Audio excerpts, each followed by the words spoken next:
Hello, energetic engineers. Welcome back to my YouTube channel Engineering जिंदाबाद. I am प्रगति अग्रवाल और आज हम बहुत ही प्यारा सा टॉपिक कवर करेंगे जो कि है रजिस्टर्स. This one, right? तो लास्ट के वीडियोस में we already covered this segment, this particular part, and the buses part in brief in the introduction, right? So and this one as well, the instruction register and instruction decoder, ये तीन part हमने cover कर लिए हैं. आज हम इनको उठाने वाले हैं. ये क्या होते हैं? इनमें से WZ ये रजिस्टर्स हैं. बेसिकली 8 बिट के रजिस्टर्स हैं. ये सारे के सारे 8 के हैं, राइट?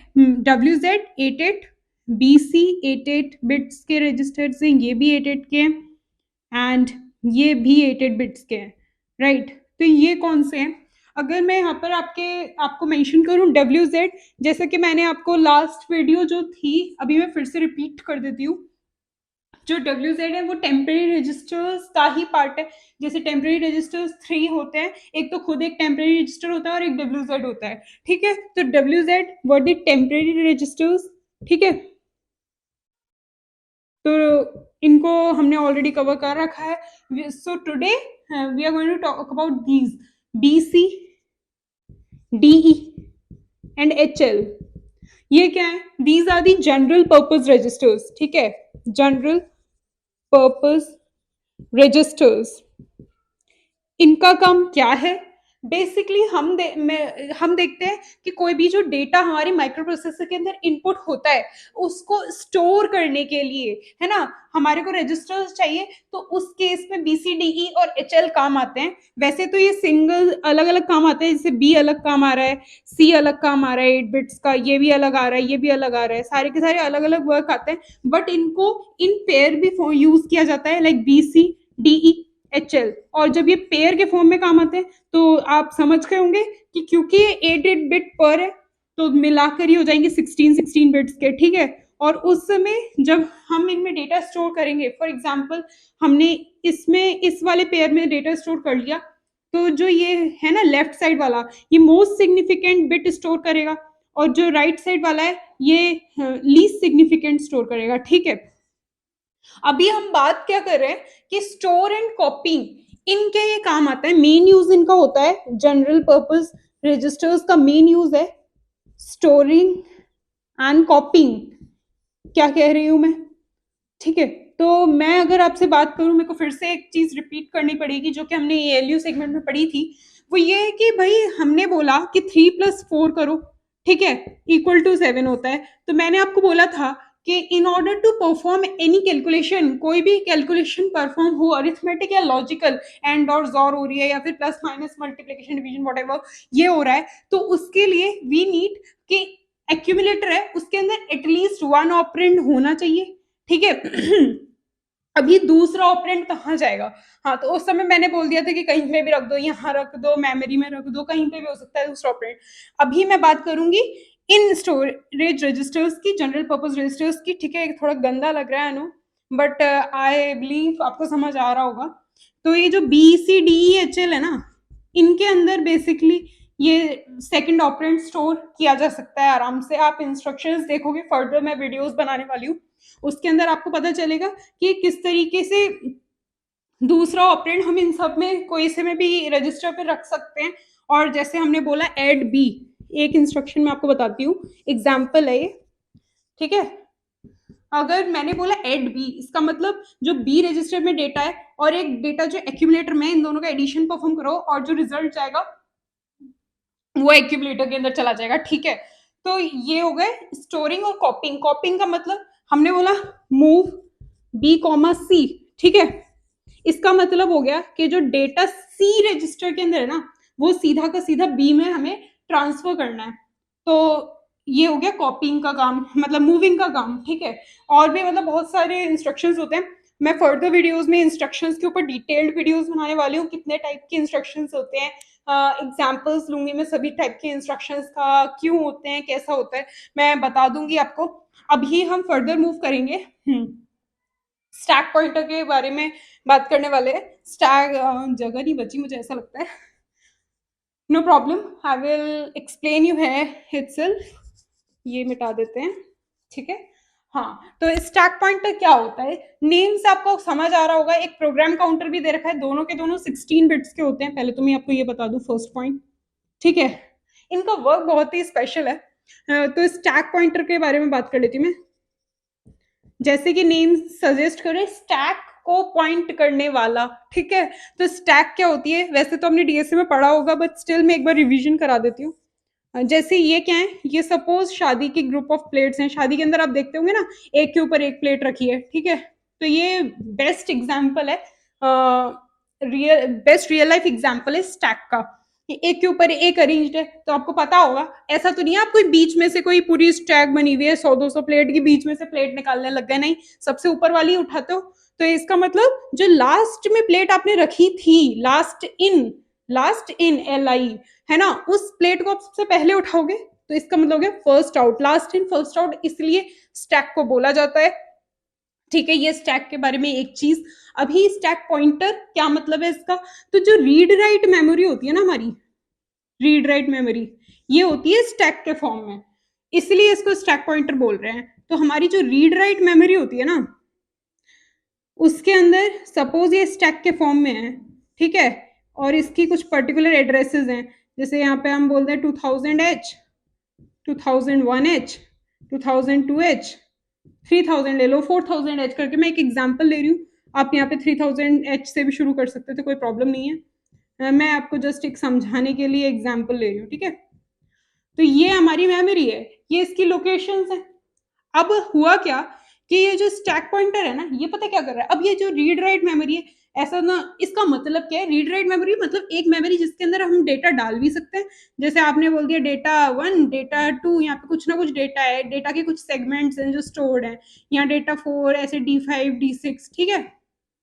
सपोज यहाँ जो था ना, आपका डेटा का बिगिनिंग है, यहाँ से शुरू हो रहा है, आपका डेटा जो आपने भरना शुरू किया मेमोरी के अंदर डेटा, वो यहाँ से शुरू किया था और यहाँ पे यहाँ पे यहाँ पे यहाँ पे भर दिया था, ठीक है। मतलब ऐसे ऐसे ऐसे ऐसे स्टार्ट किए। अब हमको पता है कि ये वाला जो पॉइंट है ना, ये वाला एड्रेस है, ये मेन है, इसको एक्सेस करोगे तो सारा नीचे का डेटा अपने आप पता चल जाएगा। अब मतलब बहुत बड़ा डेटा है, तो सीक्वेंस में भी रखोगे तो एक लोकेशन पर तो आप सारा का सारा डेटा डाल नहीं सकते ना, डिवाइड कर करके सेगमेंट्स में तोड़ तोड़ के रखोगे, ठीक है। अभी हुआ क्या, आपको पता चल गया कि ये जो हमारी स्टैक है, रीड राइट मेमोरी है, स्टैक के फॉर्म में होती है, इसलिए इसको स्टैक पॉइंटर बोल रहे हैं। ये क्या करेगा कि इसको ये टॉप लोकेशन रखेगा। टॉप लोकेशन का मतलब जो हमारी मेमोरी है ना, जहां पे डेटा का बिगिनिंग है, जहां से डेटा रीड होना शुरू होना है, या फिर जहां पर फाइनल स्टेज है, मतलब इसके ऊपर कुछ भी नहीं है, सब गार्बेज है या फिर कुछ भी नहीं है, तो यहाँ पर इस चीज को ये पॉइंट करेगा, इस एड्रेस को ये स्टोर करेगा स्टैक पॉइंटर। अभी समझ आ गई बात। अब सपोज यूजर ने यहाँ से डेटा मिटा दिया, तो स्टैक पॉइंटर कहाँ चला जाएगा, ये इंक्रीमेंट हो जाएगा, यहाँ पर आ जाएगा, ये नेक्स्ट एड्रेस पे पॉइंट करने लग जाएगा। यहाँ पर यूजर ने फिर से मिटा दिया, वो फिर से नेक्स्ट लोकेशन पे पॉइंट करने लग जाएगा। यहाँ पर यूजर ने फिर कुछ मतलब इंक्रीमेंट करके रख दिया, यहाँ पे रख दिया, तो ये यहाँ से हटा और यहाँ पे आ गया। तो top of the memory that is in the form of stack, it actually points that top of the stack, ठीक है। इट एक्चुअली, मैं दोबारा से एक बार इंग्लिश स्टेटमेंट फ्रेम करके बोल देती हूँ, वैसे तो मैं आपको नोट्स प्रोवाइड कर दूंगी, उसमें बहुत अच्छे से क्लीन सेंटेंसेस मिल जाएंगे with proper grammar and vocab, पर मैं फिर भी एक बार बोल देती हूँ कि this stack pointer basically points the read write memories top address in which the data present is the beginning of whole of the data that is kept inside the memory, ठीक है। हाँ, तो मैंने आपको समझा दिया भाई, सीधा है, अगर शॉर्ट में बोलो तो टॉप पे पॉइंट करता है जहां से डेटा की शुरुआत है, जो जो मेमोरी में भरा हुआ है, ठीक। और जैसे ही हटाया डिक्रीमेंट हो जाएगा, वो सॉरी इंक्रीमेंट हो जाएगा, जैसे ही भरा ऊपर डिक्रीमेंट होते होते एड्रेस बढ़ता जाएगा और ऊपर ऊपर जाता जाएगा, ठीक। और वो इंक्रीमेंट डिक्रीमेंट करेगा कौन, वो करेगा ये जो इंक्रीमेंट डिक्रीमेंट लैच मैंने बना रखा है इसको, ये भी 16 बिट का होता है, इसलिए ताकि आराम से स्टोर कर सके। क्यों, क्योंकि अभी हम प्रोग्राम काउंटर की भी बात करेंगे, उसका भी काम ये इंक्रीमेंट डिक्रीमेंट लैच करता है, ये पॉइंटिंग का। इसे प्रोग्राम काउंटर क्या है, स्टैक पॉइंटर हमने पढ़ लिया। प्रोग्राम काउंटर क्या होता है, तो ये भी काफी मजेदार है। मैं ये सब इरेज कर देती हूँ, काफ़ी हैवी हो रखा है, ये वाला पार्ट इरेज कर देते हैं, ठीक है। यहाँ पर हम बात करते हैं प्रोग्राम काउंटर की, ठीक, प्रोग्राम काउंटर, ठीक ठीक। अभी program counter again it's a 16 bit special register.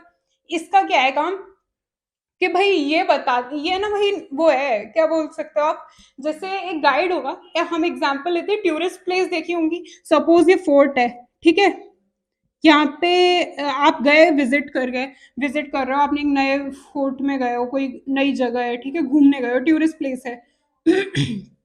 अभी हुआ क्या, आप इस टूरिस्ट प्लेस पे गए, तो आपको इस टूरिस्ट प्लेस का कोई भी आइडिया नहीं है कि भाई यहाँ पर मतलब कैसे, मतलब इस प्लेस को आपको पूरा जानना है कि ये फोर्ट किस तरीके से बनाया गया है, कौन से गेट किस चीज के लिए यूज हुआ करता था पिछले जमाने में, क्या है इसके बारे में, इसके पीछे जो वॉल्स का डिजाइन है ये ऐसा क्यों रखा गया है, क्या मतलब पूरा का पूरा डिटेल्स जानना है। अब आप खुद तो नहीं जानते, पर एक गाइड है, वो क्या करेगा, वो आप उसको अपॉइंट कर दोगे, भैया तू हमारे को घुमा कर ला, तो वो क्या करेगा, वो आपको बोलेगा भैया चलो यहाँ पर चलते हैं, फिर वो आपको कोई दूसरी प्लेस पे ले जाएगा, फिर दूसरी प्लेस पे ले जाएगा, फिर दूसरी प्लेस पे ले जाएगा, इस तरीके से करके घुमाएगा आपको। आपको नहीं पता ना कि कहाँ जाना है, तो वो आपको एक सीक्वेंस में लेकर जाएगा, ठीक है। तो इसका मतलब क्या है, तो बस वही जो इंस्ट्रक्शन वो नेक्स्ट देता जाएगा, चलो यहाँ चलते हैं, फिर वो आपको कुछ बताएगा, चलो यहाँ चलते हैं, फिर यहाँ चलते हैं। वही काम अपने प्रोग्राम काउंटर का है माइक्रो प्रोसेसर के लिए। वो क्या करता है, वो इंस्ट्रक्शन देता है, नेक्स्ट इंस्ट्रक्शन जो एग्जीक्यूट होनी होती है ना, next instruction that is to be executed, है ना, ये जो होती है ये रहती है अपने प्रोग्राम काउंटर के अंदर, ये इस नेक्स्ट इंस्ट्रक्शन को रखता है, और जैसे ही मतलब माइक्रो प्रोसेसर ने पहला इंस्ट्रक्शन एग्जीक्यूट कर दिया, माइक्रो प्रोसेसर पूछेगा प्रोग्राम काउंटर को आगे कि भाई अब क्या करना है, ये बताएगा कि भैया ये वाला इंस्ट्रक्शन एग्जीक्यूट कर दे, तो बस यही, और जैसे ही वो माइक्रो प्रोसेसर उसके इंस्ट्रक्शन को ले लेगा, वो दोबारा से नेक्स्ट मेमोरी लोकेशन में पॉइंट करेगा, कैसे, इस तरीके से। भाई ये कुछ पर्टिकुलर इंस्ट्रक्शंस हैं, instruction 1, instruction 2, instruction 3, instruction 4।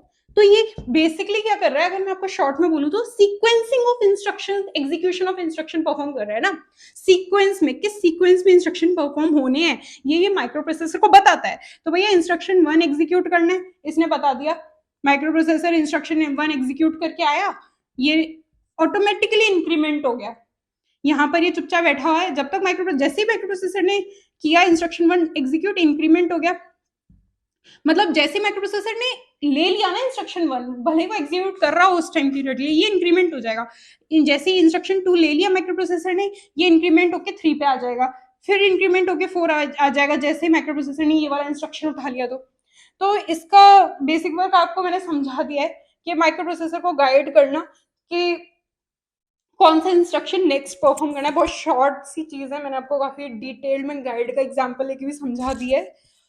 Okay, सो और हाँ, ये इंक्रीमेंट डिक्रीमेंट का काम अगेन इंक्रीमेंट डिक्रीमेंट लेग जो है वही करेगा, ठीक है।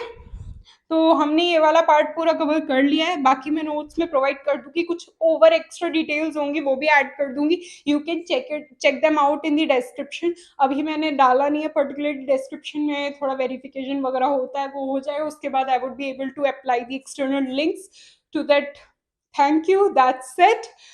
हाँ, अभी अगर आपने थोड़ा बहुत भी इंजॉय किया है इसको, इंजॉय तो नहीं किया होगा, स्टडीज को कौन ही इंजॉय करता है, पर अगर आपको थोड़ा बहुत भी अच्छा लगा है ये, तो please I would request you all to like this video and subscribe to this channel. भाई बहुत सपोर्ट की ज़रूरत है, that's all what I want to say. मैं फर्दर वीडियोस बनाती रहूँगी, I hope you will support me, so that's all.